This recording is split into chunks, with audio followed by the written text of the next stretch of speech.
This presentation of Road to Zion is made possible in part by a generous grant from Angel Partners.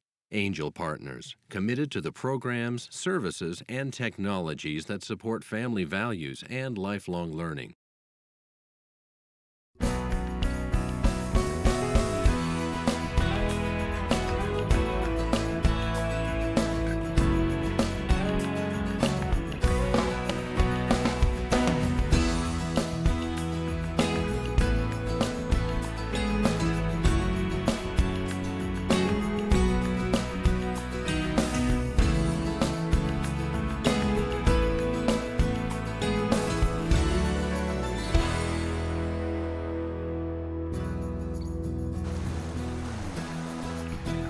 On July 31st, 1847, just 4 days after he first entered the Salt Lake Valley, Brigham Young told his fellow pioneers of his vast plans for colonization. President Young envisioned the new settlement to be a hive of industriousness, despite the land's shortage of vital natural resources. But the saints had faith that the Lord would sustain them as they established their new Zion.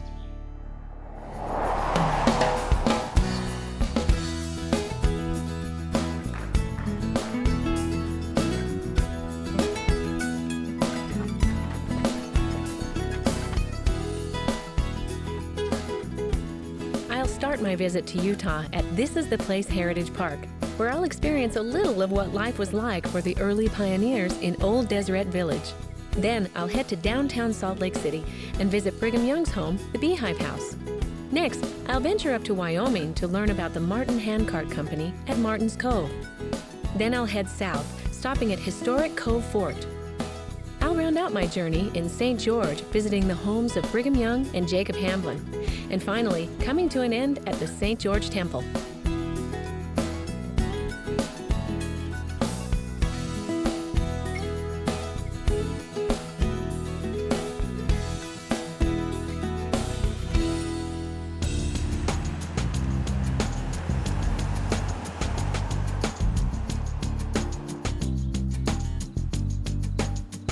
This Is the Place monument was erected on July 24, 1947, exactly 100 years after Brigham Young and his fellow pioneers first entered the Salt Lake Valley. Placed atop its 60-foot pedestal, you'll find an impressive bronze statue of President Young and his two colleagues surveying the valley below. Today, the monument also recognizes the early Spanish explorers, trappers, missionaries, as well as the Mormon pioneers.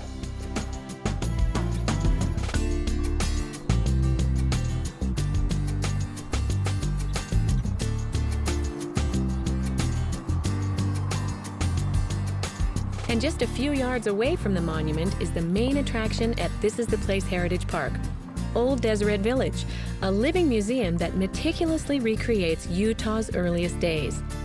The village is filled with carefully restored homes, stores, churches, and other structures that were vital to a developing pioneer community. And to complete the experience, the village is occupied by actual citizens dressed in authentic clothing, taking park visitors back in time to Utah in the mid-1800s. And if you're lucky, you might even get to chat with none other than the mayor of the village himself. Well, what would you say is the main purpose of Old Deseret Village? I think just to remind us what pioneer life was like, the great sacrifices they made to get here, and then what it was like to build a village from the ground up with the schools and the churches and the Boweries and other things that we have, just to remind people that this was not an easy life, but that it was a normal life. It was full of all of the things that we experience in our lives, but in a different time. Absolutely. Well, turning the hearts of the children to the fathers, right? Right. Well, it's great to meet you, Mayor. Thank you. Thank We're you. on our way. I'm going to take a look. Good. Have a nice time. All right. Thank you. Among the rest of the colorful cast of characters you'll meet in the village is Porter Rockwell, bodyguard to the prophet Joseph Smith. So now, with you being such a famous marksman, and we know that maybe you had a propensity for the drink. For the most part, he was on the correct side of the law. He stretched the the way it was carried out. But there were people after him, and one time down at his distillery at the point of the mountain, he had a distillery and a brewery down there, which was well maintained, orderly, but rowdy. And a young man came and shot him with a pepper box pistol. And according to the legend, he shook his vest and the 3 lead balls fell on the ground. And that gave him time to draw out his famous Navy Colt. He had a brace of them and shot him right between the eyes. My goodness. My goodness. That's Porter Rockwell. Further immersing you into the pioneer experience, Old Deseret Village provides a wide assortment of activities that are fun and educational for the whole family. After social dancing, children's crafts, and lending a hand in the barnyard, you can make your way over to the kitchen to help start supper. Now my pioneer cake. Okay, let's smell. Oh, that's yummy. What's the smell? Sort of what we have. This is the mason jar. How are you? Hey, so how are interest rates? Do I know you, ma'am? Do you have good collateral? I do. Like what? Do you have a horse? I have a horse. I actually do have a horse. Oh, very good, Yes. very good. I think we can do something with a horse. You can help me out? 3%. 3%? Yes. I'll take it. Do you have any gold? On my fingers, a little bit. Oh, ma'am. See, I buy gold dust at $20.64 an ounce. Wow. Yes, we do. Okay, well, I think we could do some business. Well, very good. Would you like to come up to the bank and we could fill out the papers? I would love to, yeah, let's go. Okay, very good. Perhaps I should offer my arm as escort. Within decades of arriving in the valley, the early pioneers had transformed their simple community into a thriving society. A visit to Old Deseret Village is sure to engage the imagination and inspire a deep appreciation for what the pioneers were able to accomplish in their first few years in the valley, and for the work that still lay ahead.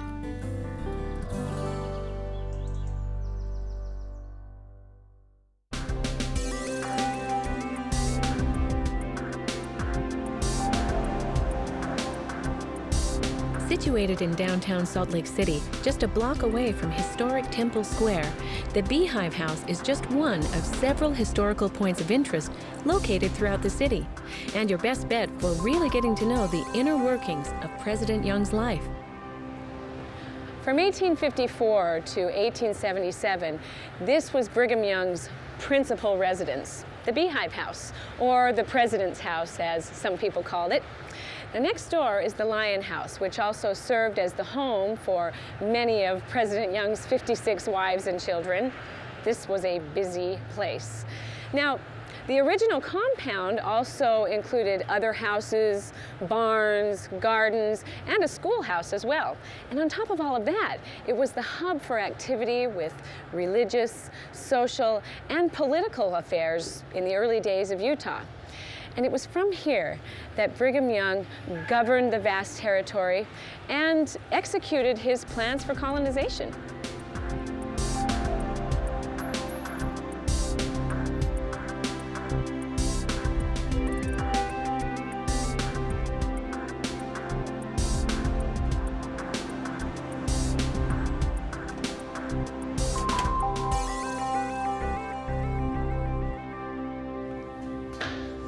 This is Brother Brigham, about the 1850s, sporting a very fancy, fashionable beard. This is one of the offices of Brigham Young. He was a pretty busy man. He was governor of the territories. He was president of the church, and he was also superintendent of Indian affairs as well. Now, Brigham Young had a great love for woodworking. This is an interesting little side note here. This black box here is his toolbox. He built it and brought it over on the plains with him. And this right here is one of his original hardwood desks. Brigham Young had a great love for hardwood. And he instructed, from what they tell me, the immigrants who were coming over to Utah to pack their things in hardwood crates and hardwood wagons. And then when they would come here, they would dismantle them and make fine hardwood furniture.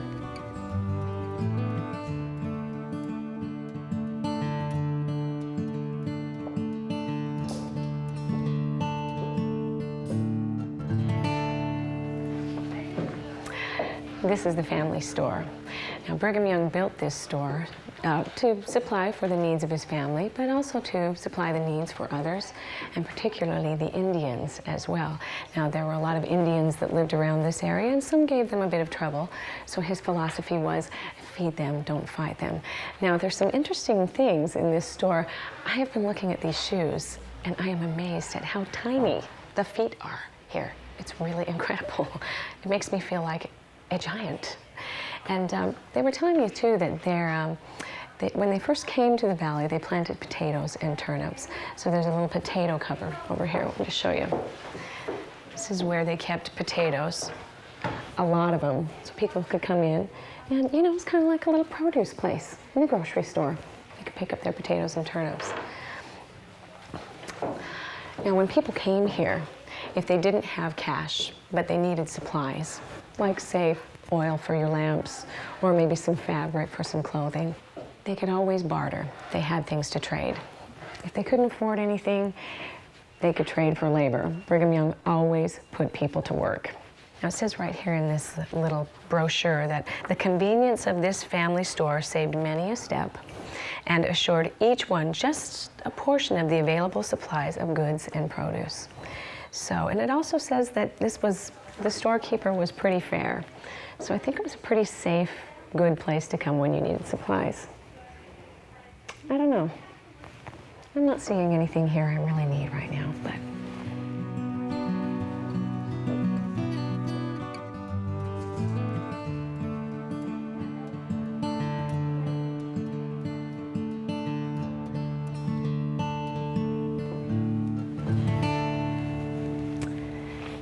This is the long hall.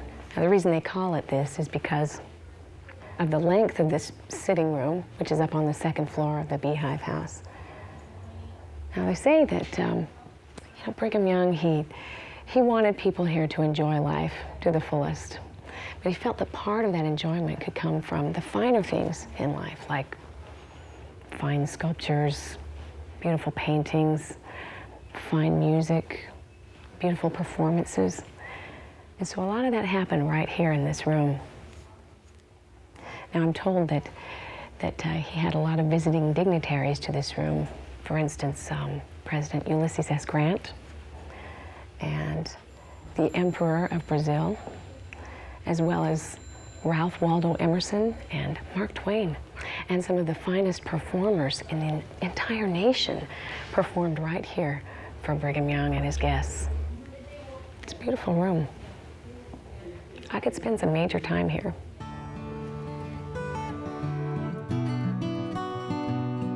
Be sure to allow ample time for your tour of the Beehive House. And remember the restaurant next door, the Pantry, located downstairs in the Lion House.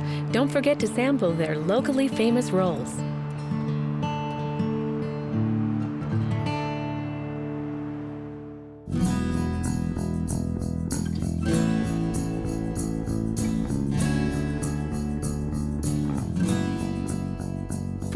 Miles north of Salt Lake City, near Alcova, Wyoming, the Mormon Handcart Visitor Center provides a glimpse into the physical strain and hardship endured by many of the saints who crossed the plains.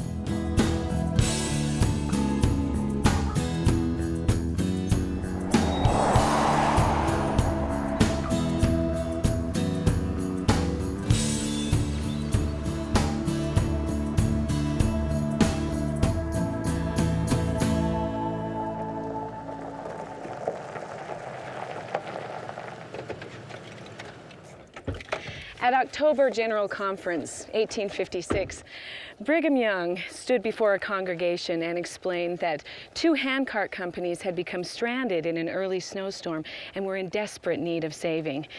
He called on the men in the congregation to gather their mule teams and their wagons and head out immediately to rescue the companies.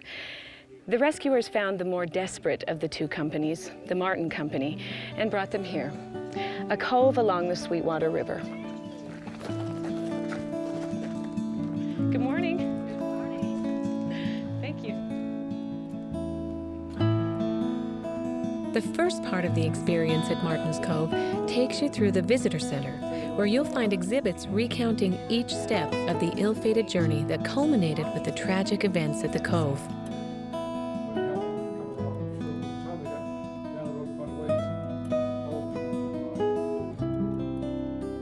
Be sure to take the time to read the stirring personal accounts of the dedicated converts and their rescuers. It provides just the right preparation for the walk to the Cove itself.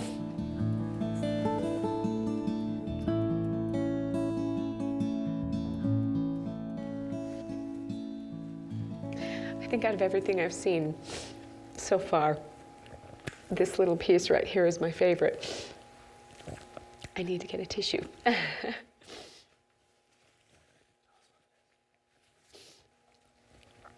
This is a quote from Francis Webster, who was a survivor of the Martin handcart company. He says, "Was I sorry that I chose to come by handcart? No, neither then nor one moment of my life since. The price we paid to become acquainted with God was a privilege to pay, and I am thankful that I was privileged to come to Zion in the Martin handcart company." Just amazing. I feel like I'm on hallowed ground.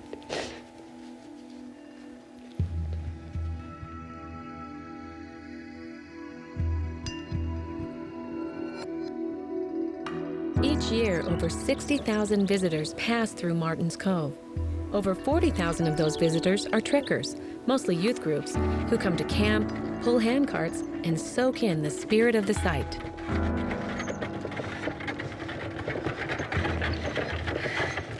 Let me just say right now, my calves are burning, my thighs are burning. I can't even imagine walking 1,300 miles like this.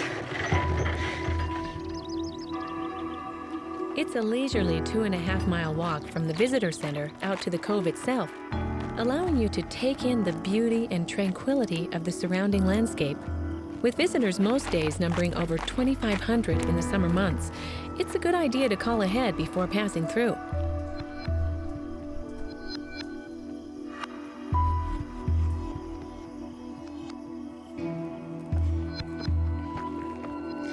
Whew. Hello. How are you ladies? Oh, fine. I didn't mean to interrupt. I saw that you were just reading your the sign here. And just so emotionally touched by what we were reading. Yeah? It's hard to believe that they survived. I'm so Our glad to hear it. grandparents were part of the hunt company as they crossed. Both our grandfather and our grandmother were part of that group. So it's very touching I'm sure. for us to be here. They caught up with the Martin handcart people and were asked to stay. It's just indescribable feelings that you have here. So It really is. It's been wonderful.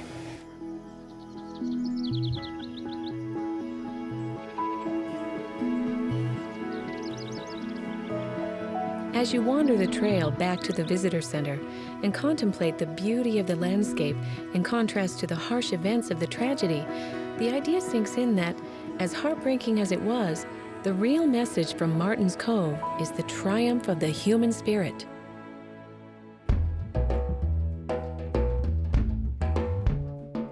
Between 1847 and 1857, over 100 towns were established throughout the Utah Territory. The locations of those settlements were selected based on proximity to important resources. To provide for the safety of travelers moving between two of these settlements, Fillmore and Beaver, Brigham Young ordered the construction of a fort along Cove Creek. Cove Fort was the best place to stop and rest, feed your animals, and maybe even get a bite to eat for yourself. The fort consists of 12 rooms that have all been restored to look as they did in the late 1800s. Now, an interesting side note, it is one of the busiest church historical sites, second only to Temple Square. Hello. Hi, how are you? Hi, I'm great. Welcome to Cove Fort. Nice to meet I'm you. You Nelda are Neville. Shauna Thompson. Glad to meet you. Have you ever been to Cove Fort before? I've been once, but it was 5 or 6 years ago, so refresh my memory. Okay, I will. The fort was built in 1867. Situated alongside the interstate between Salt Lake City and St. George, Cove Fort makes for an enjoyable and educational pit stop. The 30-minute tour walks you through the history of the fort and the lives of its original proprietors, Ira and Adelaide Hinckley. After the tour, you can wander the grounds for yourself and maybe catch a pioneer game or two on the side.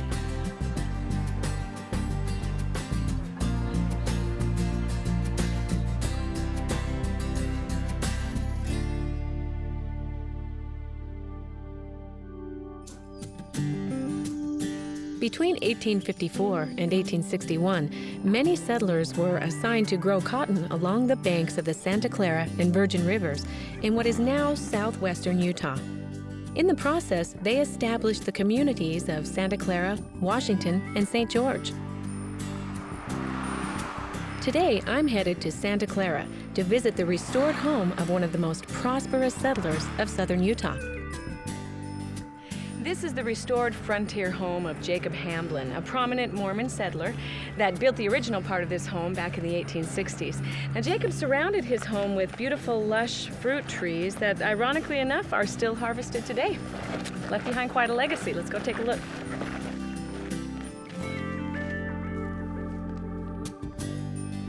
Hello. Hi. Hi, how are you? Mr. Wixom, how are you doing? Oh, very nice And I'm to Elder meet you. Wixom. Hi. Well, give me the tour of this place. This is a wonderful Isn't it a place. beautiful home? Yeah, yeah. Family prayer, turn the church around. The restored Hamblin home vividly illustrates what a rugged and tenuous existence it was for Jacob and his large family.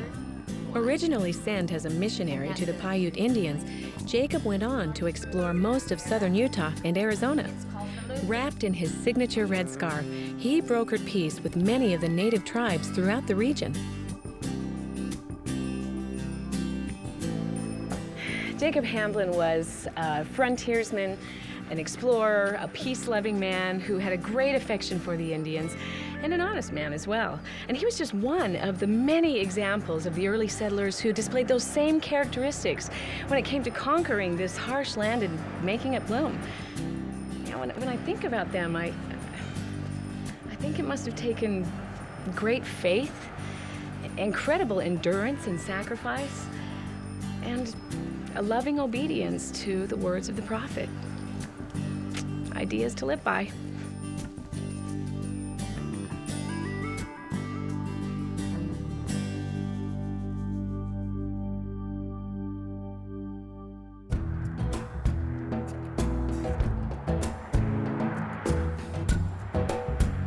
Brigham Young and the Apostles made annual trips to the distant colonies, like St. George, to check on the members' progress in building the settlements and to provide spiritual guidance. In the process, they built winter homes in the southern colonies. This is one of the 3 homes owned by Brigham Young here in St. George. Now, this was his winter home, as well as a reception center and a church office. President Young spent the last years of his life here, enjoying the warm weather, as people still do today, as well as directing the building of the St. George Temple and Tabernacle. I think I'm going to need a tour. Good Hello. morning. Hi. Welcome to Brigham Young's winter home. Thank you. Would you like a tour? I would love a tour. Come on inside, I'll show you through the house. All right. There we go.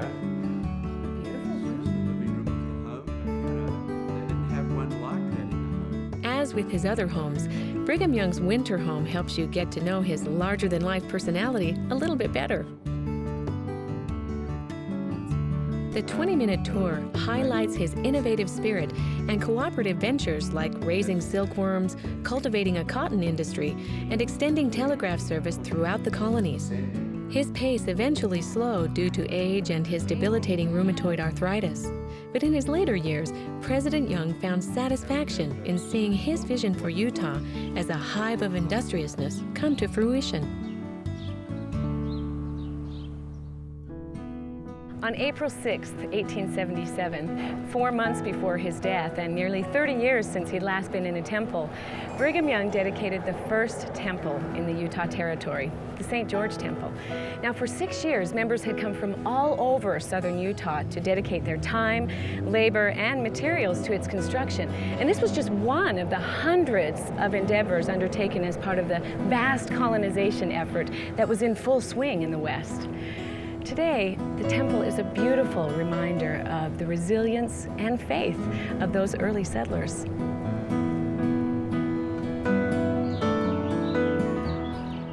Next time you visit the temple, try to allow enough time to wander the grounds and take in the quaint details of the pioneer architecture.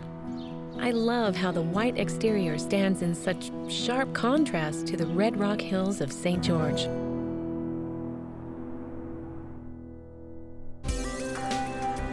I've come to the end of today's journey, and I feel like I've really connected to the pioneering spirit of the early settlers and caught a glimpse of Brigham Young's vision for the growth of Utah. From the depths of the tragedy at Martin's Cove to the triumph of the first temple to be built in Utah, each of the sites I visited have brought Utah's storied past more vividly alive than I ever could have imagined. On an upcoming episode of Road to Zion, we'll travel to the cradle of the Restoration, Palmyra, New York. Join us as we visit the Smith family farm and tour both their log and frame homes, followed by a walk through the nearby Sacred Grove. Just 3 miles down the road, we'll climb the Hill Cumorah and then venture into town for a tour of the Grandin Press Building. After visiting the Peter Whitmer farm, we'll finish our visit at picturesque Seneca Lake. Be sure to tune in.